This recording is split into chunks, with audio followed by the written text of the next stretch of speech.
करता हूँ। और आप पे भी ये फ़र्ज़ है कि इन वीडियोस को लाइक किया करें और कमेंट्स किया करें ताकि मेरी भी हौसला अफजाई हो। और अगर मैं कहीं पे गलत बोलता हूँ तो मुझे वो भी तरकीब भी किया करें ताकि मैं अपनी तामीर कर सकूँ।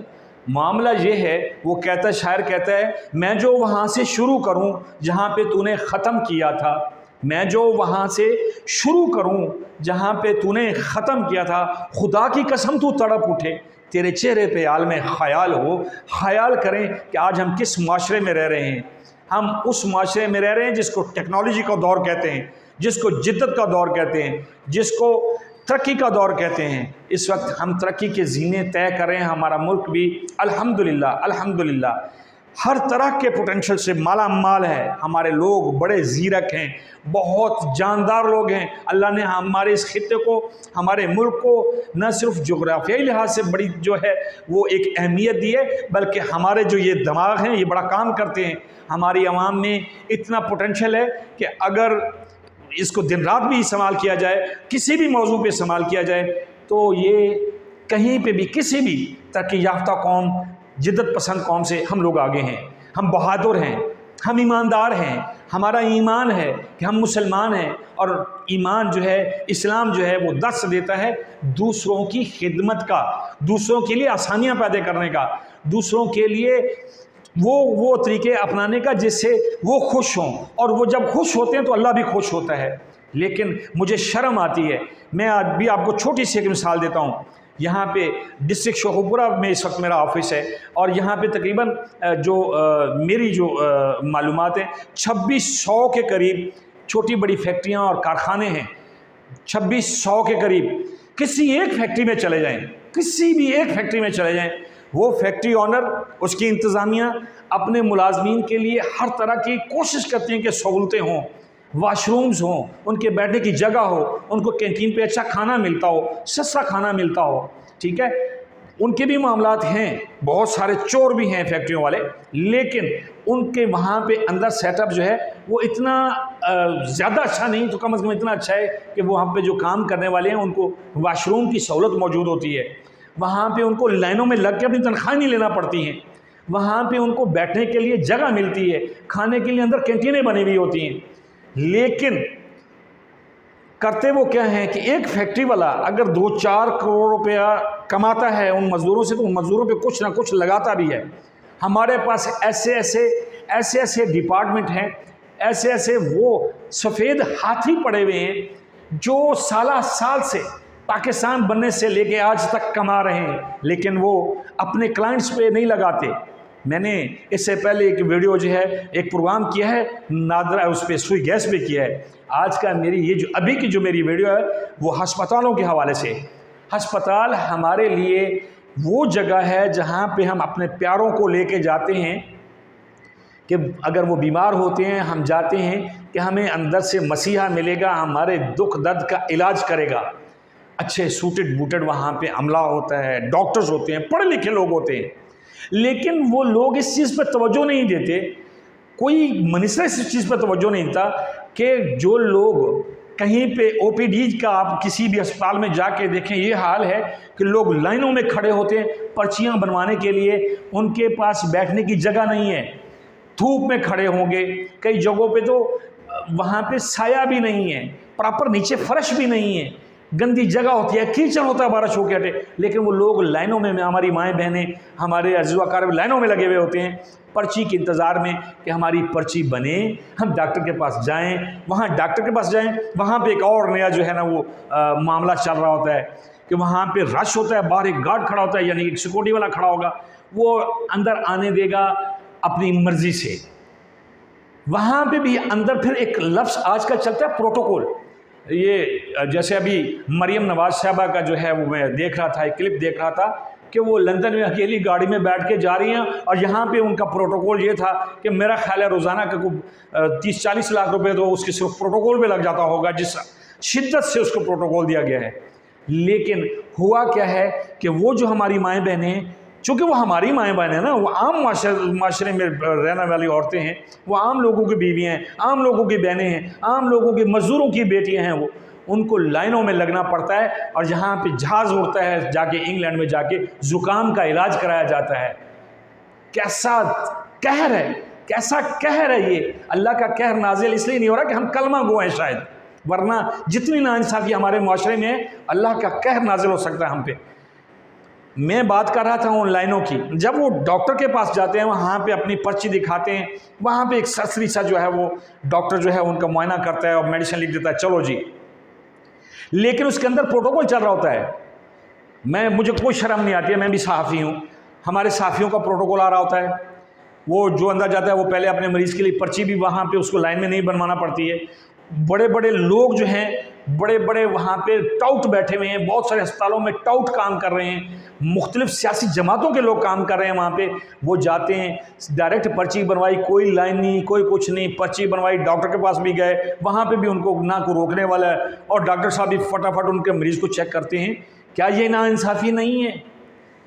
क्या ये एक मुस्तकिल इदारा नहीं है? अस्पताल बंद हो जाने हैं, पाकिस्तान बनने से पहले के अस्पताल काम कर रहे हैं। क्या हमारे किसी भी जो मुक़्तदिर लोग हैं, उन्होंने कभी सोचा है कि हम जैसे अंदर जो है जदीद मशीनरी दे रहे हैं, कोशिश कर रहे हैं, वाकई कई जगहों बड़ा अच्छा जो इंतज़ाम है, लेकिन क्या वहाँ पे जो पर्ची बनवाने वाले लोग हैं उनके लिए भी ये इंतज़ामात मौजूद हैं कि वो भी साए में बैठ जाएं? अगर अमला कम है तो और हायर कर लें, और लोगों को भर्ती कर लें। क्या बजट कम है? अगर बजट कम है, हमारा सबसे बड़ी चीज़ ये है, मैं आपको एक छोटी सी मिसाल देता हूँ। वो कहता है कि ये जो फल फ्रूट है, ये जो देगे पका के आप लोगों में बांट रहे हो कि जी मेरा बाप मर गया है, आज उसकी बरसी है, इतना फल आ गया, इतनी देगें पक गई हैं।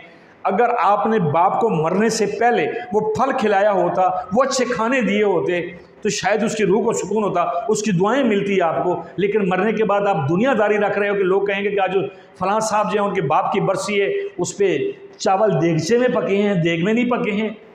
ऐसा नहीं है। मरने का इंतज़ार मत करो, उन लोगों की खिदमत करो, उन लोगों को दो जो इस काबिल है, जो जिंदा हैं। मरे हुए की खिदमत करना मानता हूं कि आप लोगों के लिए बख्शिश का ज़रिया हो सकता है, हमारे लिए अच्छा हो सकता है, लेकिन जिंदा की खिदमत करें। जिंदा की खिदमत की मैं और आपको बात बताऊं, एक किसी गरीब की आप खिदमत करते हैं, वही पैसा, वही जो आपने फल फ्रूट ख़रीदा है, अगर आप किसी कि गरीब की खिदमत कर देते हैं, किसी मोहताज को जो दे देते हैं, जो ज़रूरतमंद उसको दे देते हैं, वही पैसे आपके जो जिनके लिए आप कर रहे हो, वालिदैन के लिए कर रहे हो, उनको ढेरों सवाब मिलेगा इस चीज़ का। जो आपने एक ज़िंदा पे खर्च किया होगा वो आपको ढेरों दुआएं देता रहेगा, और उसका जो सवाब है वो चलता रहेगा जब तक वो ज़िंदा है। इसीलिए कहते हैं कि आप कुछ किसी जगह पे करें तो सदका जारिया करें। सदका जारिया तो ये है कि आप जिंदा लोगों की मदद करो।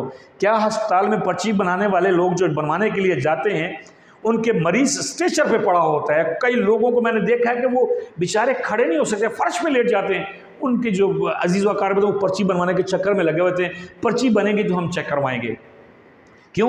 कि वो केस इमरजेंसी के नहीं होते, ट्रामा सेंटर के केस नहीं होते हैं, वो तो ओपीडी में आते हैं, अपने इलाज मुआवजे के लिए आते हैं। ट्रामा सेंटर में तो एक इमरजेंसी वाले लोग जाते हैं, वो इमरजेंसी नहीं होती जिसके लिए वो ओपीडी में जाते हैं।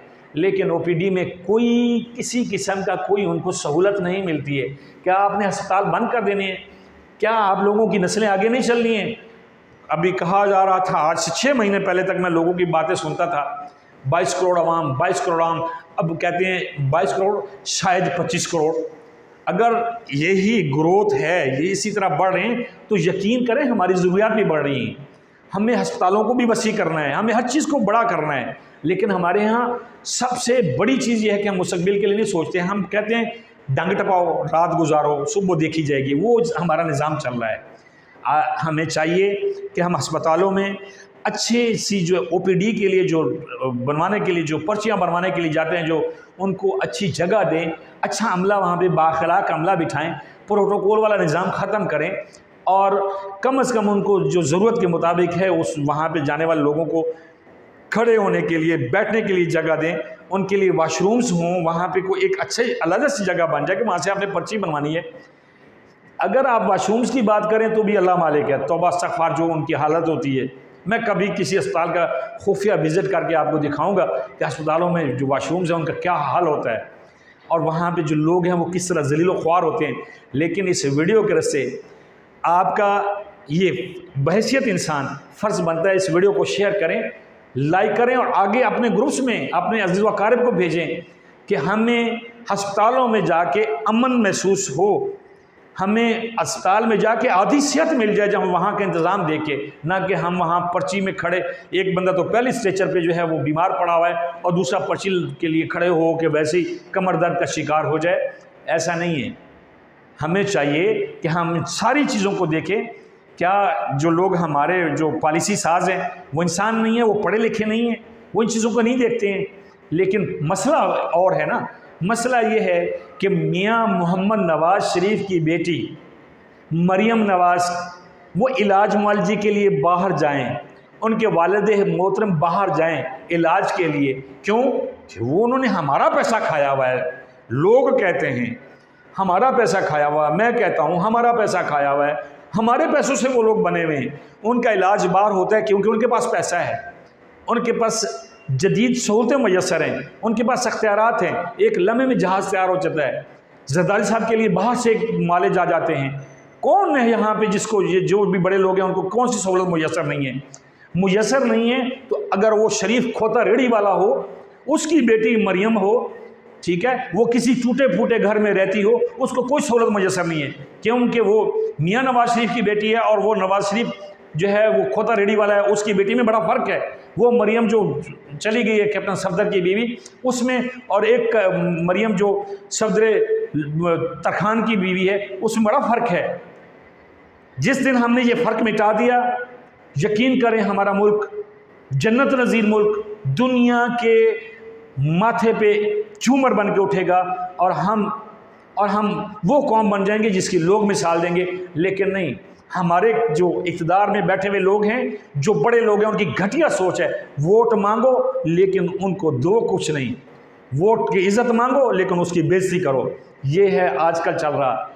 मेरी आप लोगों से गुजारिश है, मेरी वीडियो को फॉरवर्ड करें, लाइक करें, शेयर करें, कमेंट्स दें और कोशिश करें कि मेरी आवाज़ में लाएँ, क्योंकि हमारी माएँ बहनें, आपकी माएँ बहनें, हम दरमियाना तबका हैं, वो इस तरह हमारे अज़ीज़ व अक़ारिब इस तरह ख़राब ना हो जिस तरह अब लोग ख़राब हो रहे हैं। आने वाली नस्लों के लिए हम कुछ कर जाएँ। अल्लाह हम सब का हामी व नसीर हो और अल्लाह हमारे जो बड़े लोग बैठे हुए हैं उनको हदायत दे। जज़ाकल्लाह।